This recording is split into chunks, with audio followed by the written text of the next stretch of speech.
Support for this episode has been provided by George Washington's Mount Vernon.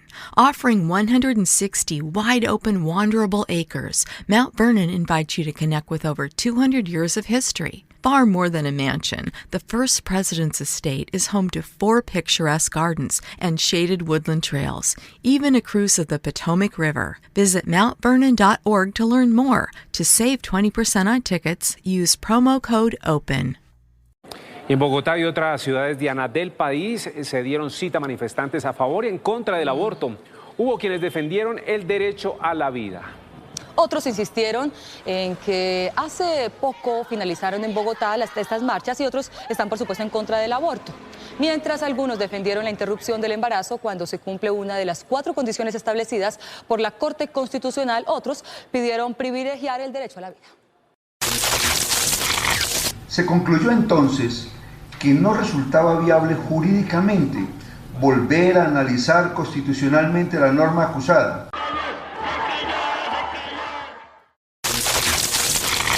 Somos autónomas de nuestro cuerpo, de nuestros derechos sexuales y reproductivos. Lo despenalizan 3 casos especiales que ellos conocen, que es salud, violencia sexual o por malformaciones del feto.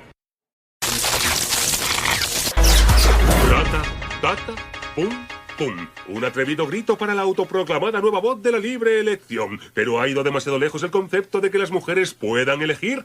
Hemos reunido a este variado plantel de hombres blancos con pajarita para hablar del aborto. Caballeros. Tom, esto no es tan solo un asunto de mujeres. Yo soy hombre, pero si me quedara embarazado, ¿haría una parada en mi vida por un niño que no deseara? Pues sí lo haría. Y lo digo con convicción porque nunca me veré en una de esas, así que soy imparcial. Nuestra invitada de hoy es Alejandra Ramírez Marín. Ella es comunicadora social y periodista con enfoque de género. Alejandra es feminista y activista por los derechos de las mujeres con énfasis en derechos sexuales y reproductivos. También es integrante de la campaña por el derecho al aborto legal, seguro y gratuito en Colombia. Alejandra, bienvenida. Gracias de antemano por aceptar esta invitación. Gracias por estar en este espacio. ¿Cómo te ha ido? Hola, Caro, buenas tardes, buenas noches, buenos días para quienes nos estén escuchando en la hora que sea. Muchas gracias, hoy estoy muy bien, gracias por esta invitación. Gracias a ti por estar acá, porque sé que la audiencia va a agradecer mucho toda la información de valor que hoy vamos a suministrar, bueno, que tú nos vas a aclarar y nos vas a ayudar a suministrar, y vamos a empezar en materia. Vamos a empezar por la primera inquietud, la primera pregunta, que es saber ¿quiénes son ustedes? ¿Quién es Campaña de Aborto Legal en Colombia y a qué se dedican exactamente? Bueno, la Campaña para el Derecho al Aborto Legal, Seguro y Gratuito en Colombia es una plataforma de mujeres que nos unimos porque estábamos interesadas en trabajar por la despenalización total del aborto en Colombia. Esta campaña nace en julio del 2018 con un grupo de mujeres que, como les comento, estábamos inspiradas en gran medida por todo lo que estaba ocurriendo en Argentina, por la marea verde, y quisimos adaptar un poco ese ejemplo que estábamos viendo, entendiendo las particularidades del contexto colombiano, con el objetivo de que en medio de este panorama pudiéramos apostarle a la salud sexual y reproductiva de las mujeres y en la despenalización del aborto. Ya, y como sabemos, el color verde es el color del aborto. Aquí y en todo lado. En América Latina, en Colombia y a nivel internacional, el verde es el que representa la lucha en pro del derecho al aborto.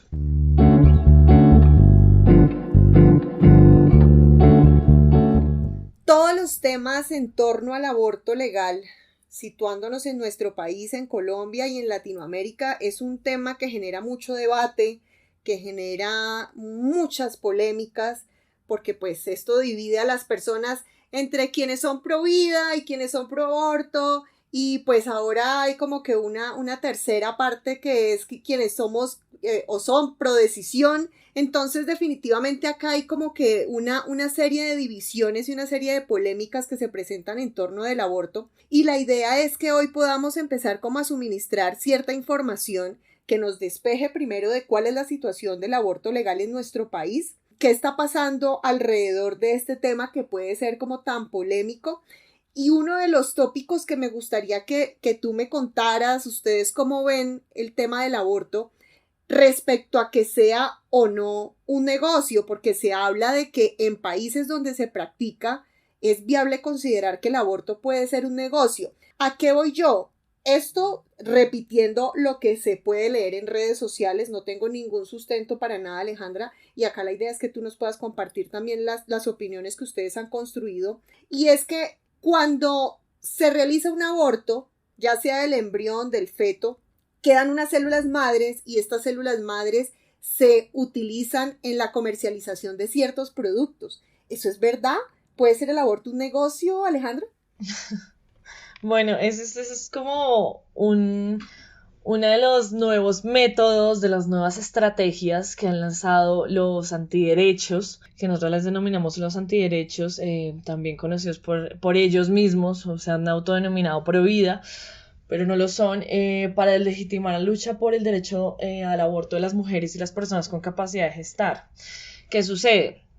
Que obviamente como esto no se ha garantizado todavía en todos los estados como un derecho, entonces no es gratuito para todas, y por eso es que una de las consignas que es muy común ver es que el aborto sigue siendo un privilegio de clase, porque acceder en general en cualquier parte del mundo a la salud ya es un privilegio para muchas personas, pero además de eso, acceder a un servicio específico como lo puede ser el aborto, pues requiere otro tipo de componentes, ya sea por los exámenes, por los controles, por el procedimiento. Entonces, en la medida en la que no han encontrado otro tipo de argumentos para legitimar la lucha, dicen ahora, no, es que esto es un negocio, es que las mujeres se están enriqueciendo. Es como... Yo conozco muchísimas mujeres que vienen trabajando en este tema y, bueno, ojalá nos pagaran, porque igual esta lucha es un trabajo complejo. Lastimosamente no es así y no quisiéramos que lo fuera porque nuestro objetivo es la garantía y la autonomía y el bienestar de las mujeres y de las personas con capacidad de gestar. Por eso nuestra consigna como campaña, y está en nuestro nombre, es aborto legal, seguro y gratuito, porque es que esto debería ser gratuito para todas las personas y para todas las mujeres. En la medida en la que no lo es, obviamente requiere unos costos que van desde los medicamentos, lo que les comentaba, los exámenes y todo este tipo de procedimientos, pero como lo requiere cualquier otro tipo de procedimiento médico o sanitario, pero pues en este caso lo utilizan es como mecanismo de deslegitimación, que no lo harían con, no, es que las vasectomías son un negocio multimillonario, es que la ligadura de trompas es un negocio multimillonario, es que los embarazos son un negocio multimillonario, porque pues es el mismo sustento. Para cualquier tipo de procedimiento médico se requiere un personal, se requieren unas instalaciones, se requieren centros médicos, y de ahí es de donde nace que esto, la gente se vuelve multimillonaria haciendo abortos. Cosa que pues lo que te comento, no, o sea, sé y entiendo de dónde puede venir estos comentarios, y cuando uno los lee uno dice, uy, ¿cómo así? ¿Será que es así? ¿Será que con los fetos, con los embriones están experimentando para sacar una nueva raza de mutantes? O sea, porque se puede ver todo tipo de comentarios, y ya y que es súper común además unir a los antiderechos con cualquier otra conspiración. O sea, tú me hablas de antivacunas, antiderechos y terraplanistas, y lo más probable es que todos sean la misma persona y estén en el mismo combo. Entonces, lo que te comento es más como una de las tácticas que utilizan para legitimar el trabajo que hacen no solamente las organizaciones y los grupos activistas, sino además de eso el personal de salud, que es lamentable que en países como Colombia, donde ya tenemos que luchar contra temas morales, religiosos, tradicionales y dogmáticos, haya problemas de acceso al sistema de salud. Y además de eso, al personal de salud que decide apostarle a los derechos, que decide garantizar la salud sexual y reproductiva de todas las mujeres y personas con capacidad de gestar, además de eso pongan en duda el trabajo profesional que hacen y que crean que es solamente por un tema de negocio. Claro, y yo considero a título personal que dejaría más bien, si en algún momento puede ser visto como negocio, dejaría más bien de ser negocio en caso de que se despenalice.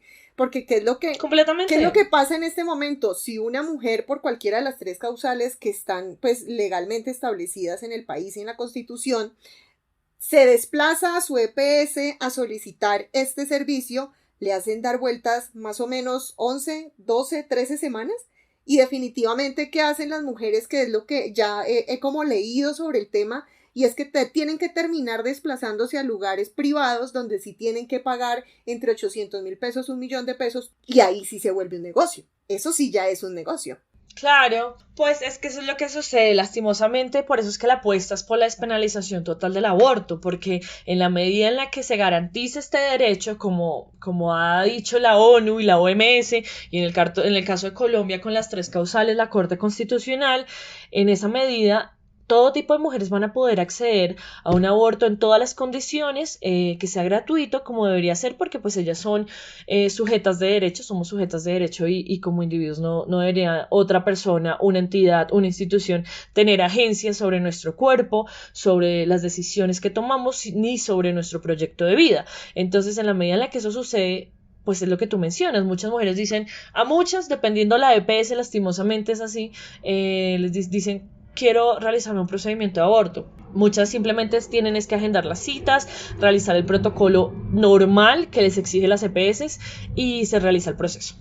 Pero lastimosamente para la mayoría termina siendo una persecución, terminan discriminándolas, terminan acusándolas, terminan investigándolas, incluso hay procesos en la fiscalía.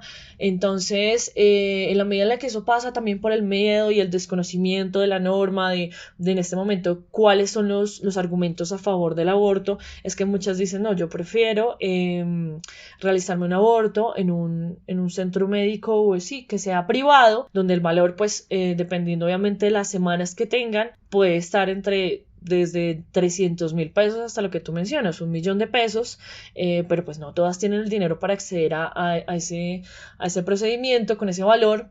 Entonces, lastimosamente, ¿qué sucede? Que muchas deciden realizarse procedimientos inseguros en lugares donde no cuentan con la mínima de garantías para sus vidas, y pues pueden ponerse en riesgo, ya sea por una infección o por algo aún más grave.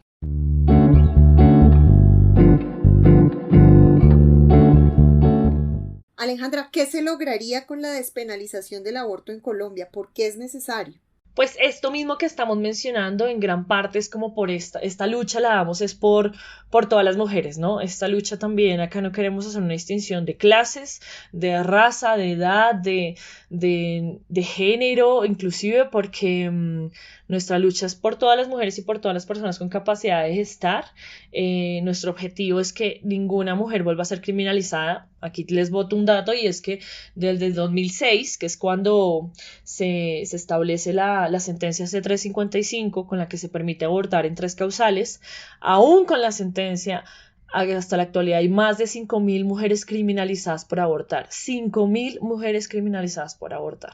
Entonces, en la medida en la que se despenaliza el aborto, estos casos se van a reducir, o sea, van a dejar de morir mujeres, van a dejar de ser criminalizadas, van a dejar de tener miedo, y además de eso vamos a entender la posición y el cuerpo de la mujer desde un punto de vista muy distinto al que actualmente se está manejando en la sociedad, y es que la mujer está completamente ligada a la maternidad, o que la mujer está completamente ligada a la reproducción, y eso no debe ser así.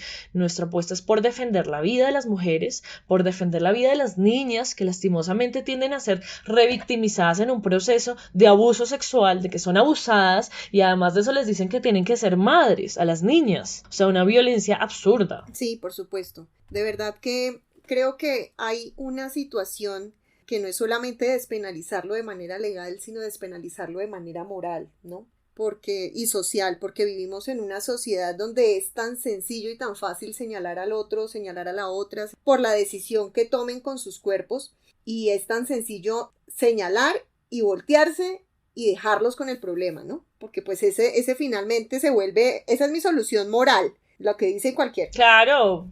Y esa es la apuesta a los antiderechos, esa es la apuesta a los antiderechos. Yo no sé ustedes qué van a hacer con sus vidas, a mí no me interesa, pero bajo mi moral y bajo mi estilo de vida te digo a ti que tienes que ser madre. A mí no me importa qué te sucedió, a mí no me importa qué ha pasado por tu vida, qué violencias has tenido que atravesar y por qué quieres abortar. Yo te estoy diciendo es que tú tienes que ser madre y ya. Y es como, esa en ningún punto va a ser la solución. Uno, porque simplemente nos dejan de tratar como individuos, o sea, no somos ciudadanas de segunda como para que digan quién puede decidir sobre nuestras vidas. Y segundo, que lo que tú mencionas, qué fácil es señalar, qué fácil es decir yo haría esto. Y eso es una consigna que también tenemos muy clara cuando hablamos de aborto y también del derecho a decidir. Y es que muchas de las mujeres que estamos a favor del derecho al aborto probablemente no abortaríamos. Pero es que acá lo que importa no es mi decisión individual. Acá lo que importa es el derecho. Y los derechos no se debaten. Los derechos se tienen que garantizar. Y los derechos los tenemos todos. Es un tema totalmente sencillo de entender. Lo que pasa es que muchos como que no quieren hacerlo.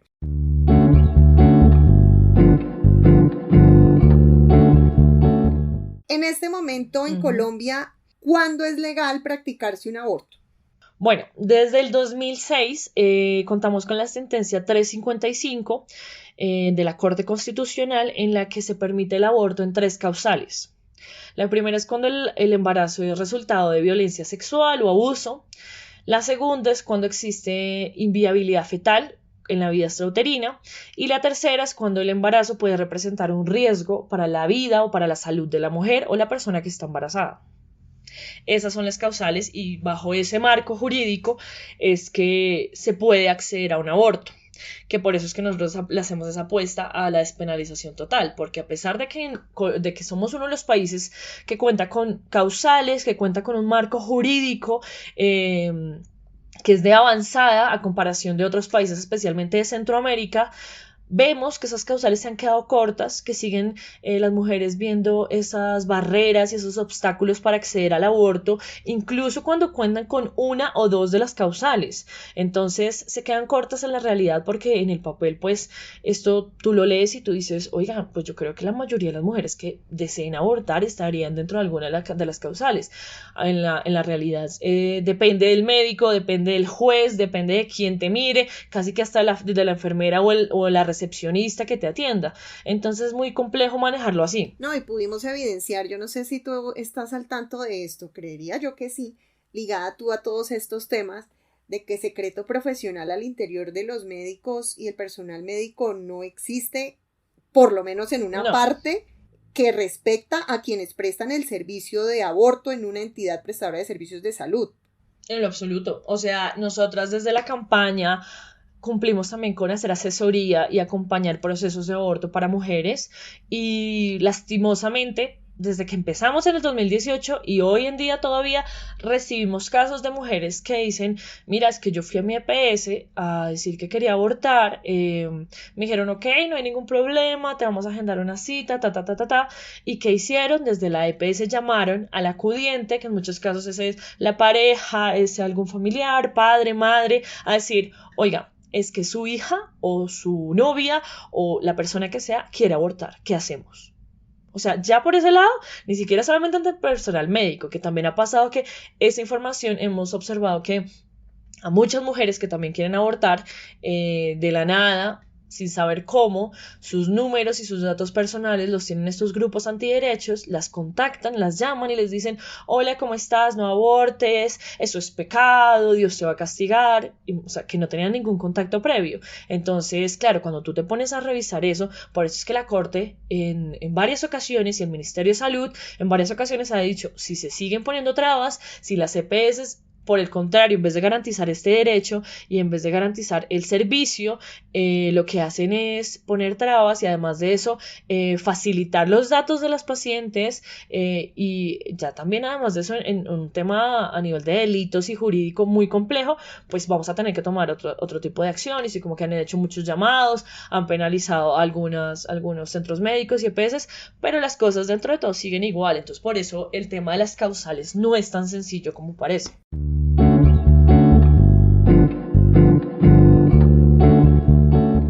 Y de todas maneras, siempre se le ha apuntado que antes del aborto se pueda fortalecer el sistema educativo y al interior del sistema educativo, por ejemplo, de primarias, secundarias, los colegios, que se pudiera fortalecer en materia de educación sexual en nuestro país. Pero pues nosotros sabemos que tenemos múltiples falencias en ese aspecto y quisiera saber qué opinión podrías compartirnos al respecto.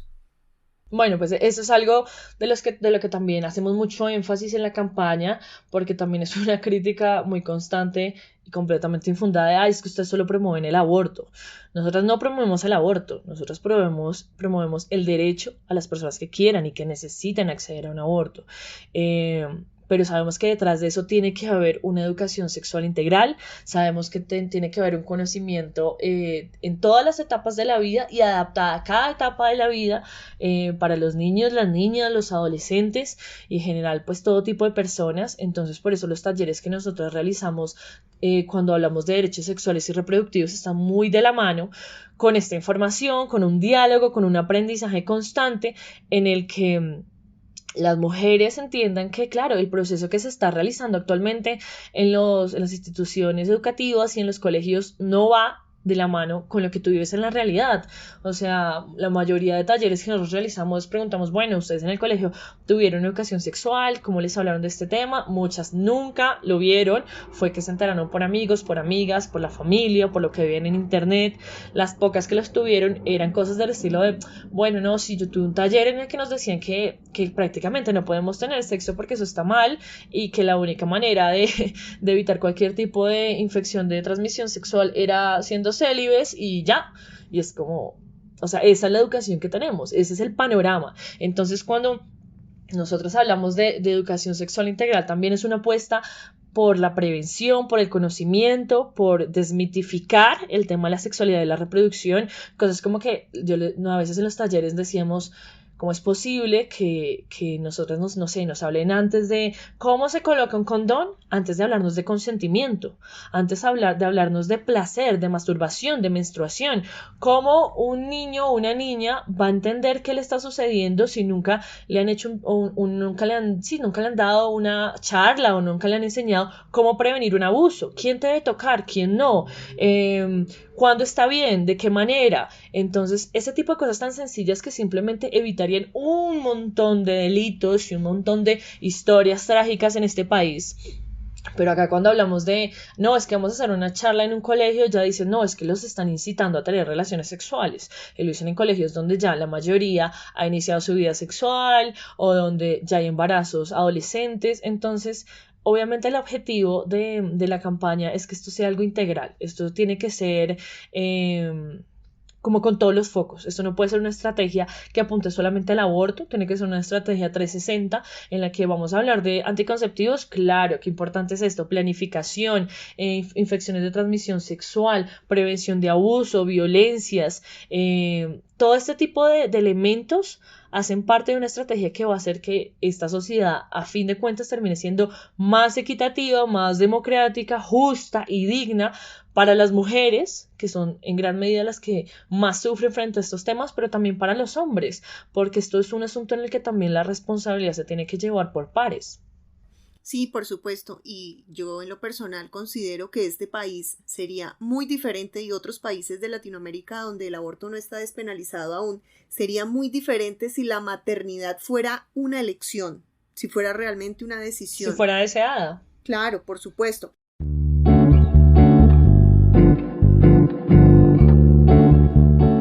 Hablar de lo sexual obligatoriamente debe ir de la mano de la complejidad de lo social, el entorno y las condiciones de cada mujer. ¿Qué han identificado en relación con las jóvenes y las mujeres colombianas? Bueno, pues como les venía comentando con el tema también de la educación, que hemos identificado que la mayoría de mujeres no conocen y la mayoría de jóvenes no conocen ni reconocen cuáles son sus derechos sexuales y reproductivos, cosas tan sencillas como que no viven su sexualidad con tabúes todavía. También hemos identificado que para ellas no es fácil entender que la maternidad y que el tema de reproducción hace parte de sus derechos, es decir, yo quiero tener hijos, sí o no, ok, ¿con quién quiero tenerlos? ¿En qué momento? Y de no ser así, ¿puedo abortar con todas las garantías y la seguridad? Esto tan sencillo que para algunas personas podría ser como obvio, para la gran mayoría creemos de la población no es así. Porque a pesar de que con la campaña, con alianza en otras organizaciones y trabajando en red con activistas y con grupos de mujeres, hacemos mucho énfasis en la importancia que tiene la información para poder decidir de forma responsable, clara y autónoma, hemos evidenciado que todavía hay muchas trabas, hay mucho estigma, y en gran medida también es por la manera en la que está configurada nuestra sociedad. Una mujer que hable de sexualidad, una mujer que hable de sus preferencias sexuales, de la manera en la que se imagina su proyecto de vida, una familia, y empiece a empoderarse en estos temas, no es como lo tradicional. Y hemos visto que también se siguen manteniendo los ciclos que podríamos identificar entre nuestras madres y entre nuestras abuelas, pero esto está adaptado a una realidad 2.0, ¿no? Porque están las redes sociales, están las aplicaciones, están estas nuevas formas de dinámica, pero incluso en estas nuevas versiones que tenemos de la realidad, también vemos que la violencia ha traspasado como a las nuevas generaciones, a estas nuevas personas que están interactuando y que son mucho más jóvenes. Entonces cosas como la violencia machista, las relaciones tóxicas, románticas, clásicas, que le dicen a la mujer que debe ser de una manera, al hombre que debe ser de otra, que además de eso considera que la sociedad es binaria, y que inclusive que la educación sexual debe impartirse de una manera heterosexual, cis-hetero, todavía la vemos muy configurada, y vemos que cuando se empiezan a generar esos cambios es claro, porque ya es una mujer que le interesa el tema por alguna razón, una chica, una joven, porque de pronto su familia tiene otro tipo de educación, pero la tradicional, la familia del común, estrato alto, bajo, medio, tiene todavía configuradas estas conductas, y es lamentable porque por eso vemos que todavía muchas mujeres, cuando deciden abortar, en el caso de lo que nos compete a nosotras como campaña, lo hacen solas porque a pesar de que tienen grupos de ayuda, su grupo cercano de apoyo, lo hacen solas por el miedo al estigma, a la discriminación, al que dirán. A pesar de que tienen sus amigas, sus mamás, sus papás, sus parejas, deciden escribirnos a nosotras y nos piden ayuda para abortar, y lo hacen solas. Entonces también esta lucha es por eso, es para que nosotras no tengamos que sentirnos solas por sentir, por querer, por vivir, porque algo muy importante que también tenemos que tener en cuenta es que esta configuración de los derechos sexuales y reproductivos tiene muchos elementos, y en el caso de hoy pues estamos hablando del aborto, pero ninguno de estos debe ser una sentencia, y es lo que nosotros siempre queremos hacer énfasis. El aborto de por sí es un procedimiento. Ya la manera en la que yo, como Alejandra o Claudia o Camila o Ana, cualquier tipo de mujer lo quiera considerar, eso es algo que hace parte de la persona y es completamente respetable.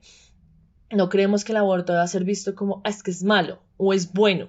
No, el aborto es un procedimiento y se debe garantizar. Ya la manera en la que la mujer lo adopte es completamente respetable, y acá la lucha también es para que ella no sienta que está sola, no sienta que esto es un estigma que debe cargar en su vida, sino por el contrario tenga la certeza de que está tomando la decisión que ella desea, que va de acuerdo con su proyecto de vida y que nadie debe juzgarla por esto.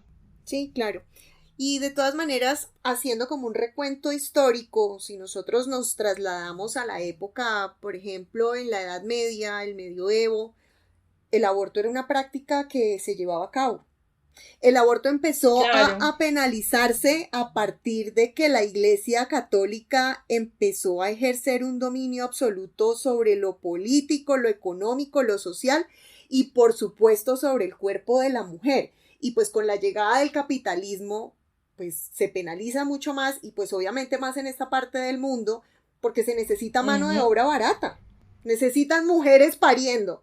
Así es. Y ahí sabes algo que tú mencionas ahí, que yo creo que también es un punto clave de porque decimos, uy, de pronto porque en Colombia, porque en América Latina, porque acá seguimos hablando de esto, si en la mayoría de países de Europa, de otras partes de la parte norte de América ya está despenalizado, como que la apuesta ya va por otro lado. Yo siento que acá es como si todavía estuviéramos hablando de, ¿será que la mujer debería votar o no?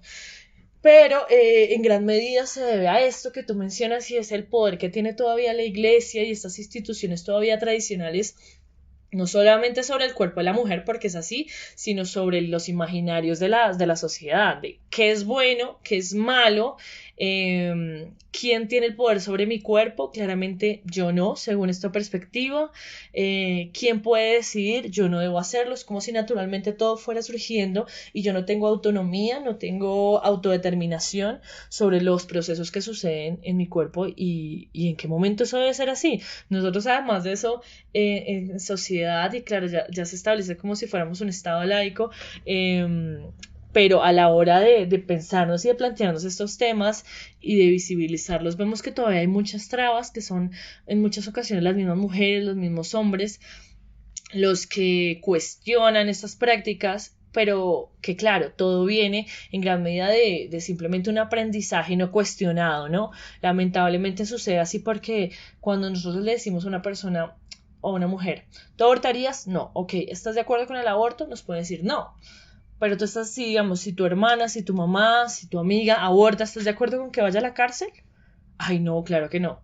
Claro, cuando tú puedes adaptar y entender el contexto de por qué una mujer aborta, porque también es muy sencillo juzgar y es muy sencillo decir, ay, es que abortó porque quiso hacerlo, porque es una desalmada. O lamentablemente, peor aún cuando dicen, es que abortó porque es promiscua, como si además de eso, no,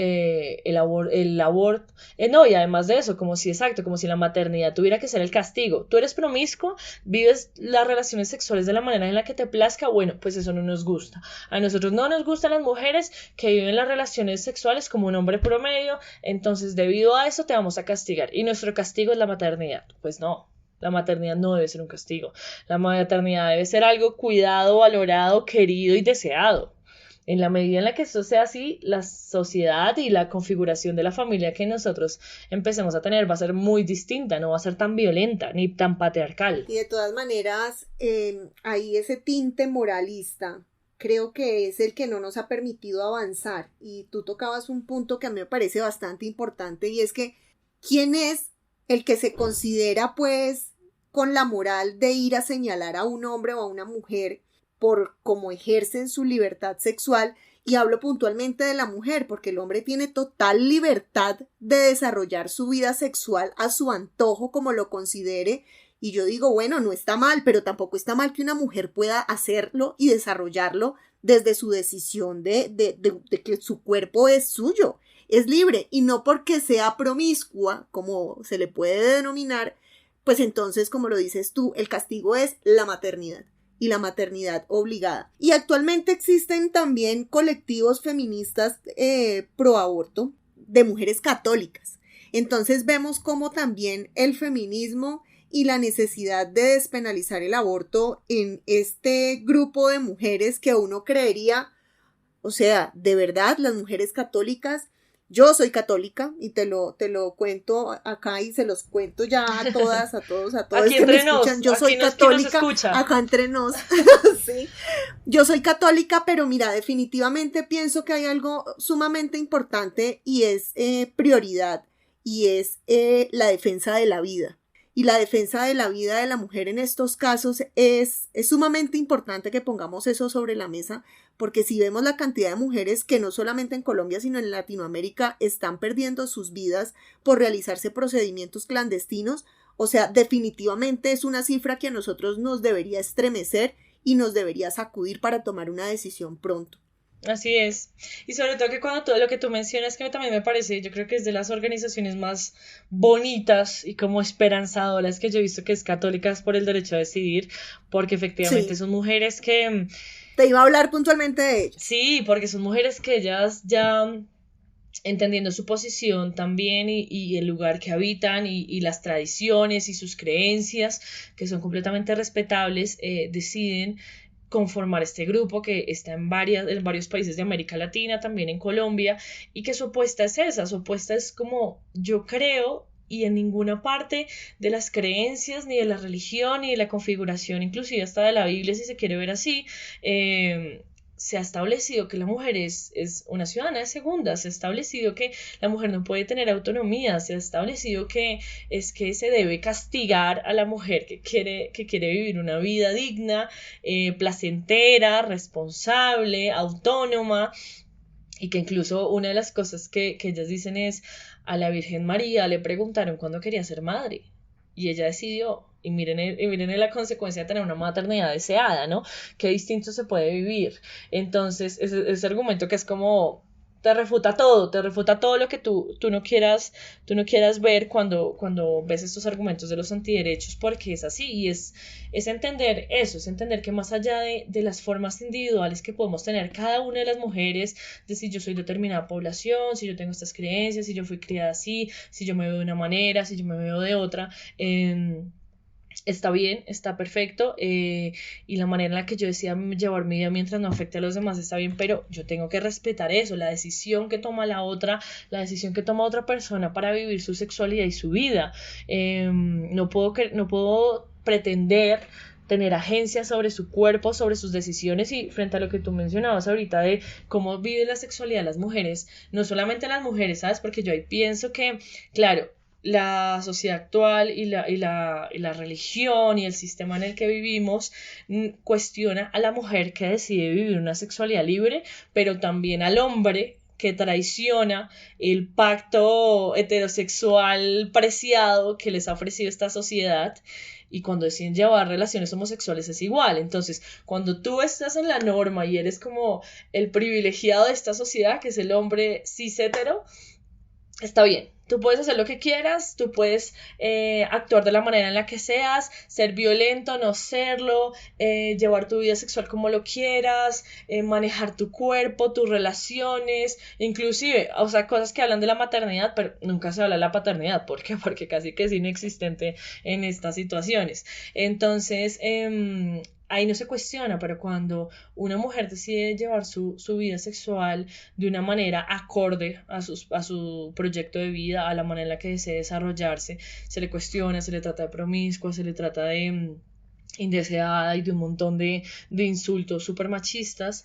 Y sucede también lo mismo cuando el hombre es gay y simplemente decide llevar la sexualidad que le gusta y su orientación sexual que está en él, y es también cuestionada de la misma manera. Entonces como que solamente nos dicen que acá la única forma de ser aceptado es ser casi que sumisa y calladita, y en el caso de que seas un hombre pues heterosexual, porque todo lo que se salga a la norma, todo lo que sea la otredad, no funciona.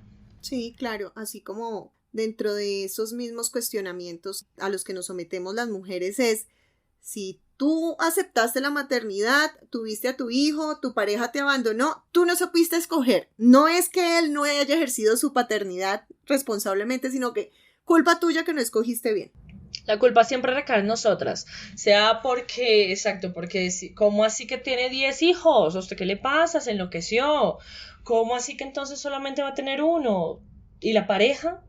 ¿Cómo así que lo tuvo tan joven? ¿Por qué lo tiene tan vieja? ¿Por qué lo tiene con ese hombre? ¿Por qué lo tiene con distintos hombres? ¿Por qué abortó? ¿Por qué no abortó cuando pudo? O sea, siempre va a haber un cuestionamiento, y todos los casos que vamos a ver alrededor de eso es que nos buscan como si fuéramos una mujer ideal, una maternidad ideal, y viviendo relaciones ideales, cuando la realidad no se configura así porque solamente lo que tú mencionas, que recae en nosotros, hasta que la paternidad tenga que ser buena, depende entonces también de la mujer, y es lamentable. Esta es la primera parte del episodio Aborto Legal para no morir. Pueden seguir a Campaña Aborto Legal Colombia en Instagram como @aborto_legalcol, y seguirme también en Instagram como @soycaromejía, y a nuestra productora como @ladiversalatam. Podrán encontrar contenido diario relacionado con el podcast de la semana. En La Diversa hablamos de género, feminismo, economía, política y sociedad. Por otro lado, si aún no siguen este podcast, pueden hacerlo en cualquiera de las plataformas de streaming, y si al escucharnos piensan en alguien a quien le pueda interesar, les agradeceríamos mucho compartir. Les envío un saludo especial y la mejor vibra para hoy y el resto de los días de sus vidas. Nos vemos en unos días en la segunda parte de este episodio. Soy Caro Mejía y en este espacio les propongo que hablemos.